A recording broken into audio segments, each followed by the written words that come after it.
All right, so your roadmap. Okay, so let's break this down. So this is the one that all lenders use whenever you put in an application for a loan. This is one of the score models they go ahead and use. And then understanding these percentages will help you have a high credit score.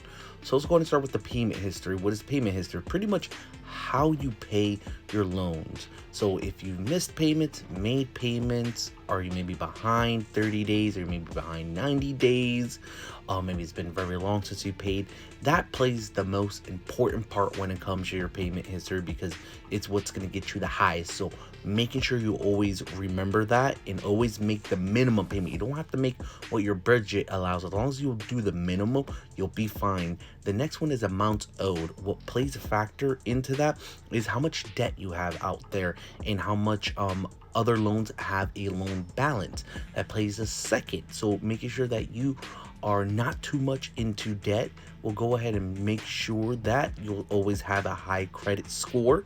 The next one is your credit history, how long you've had credit for.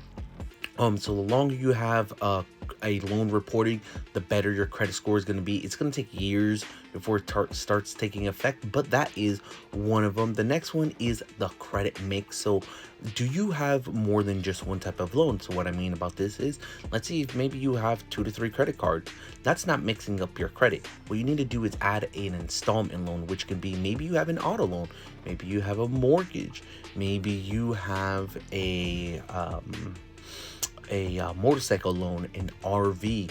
Those also play a role as an installment loan, and you have to mix it up. If you have those two, you'll go ahead and be fine. Just in a revolving account like a credit card and an installment loan, you'll definitely get to that high credit score you've been searching for. And the next one is new credit. So when you do new credit, what happens is essentially these are the new accounts that you apply. So if you applied for a new loan today, that's going to account for 10% of your credit, and it will mess with your credit age, which is your credit history. That counts for 15 because it plays a role when let's say if you have 5 years and you decide to add a new loan, it's going to decrease it for the 5 years because you added that new loan. So making sure that you do remember that and be very cautious when you open up new loans so you won't decrease your credit. Follow me for more credit tips and advice, and if you need some consultation, you know what to do.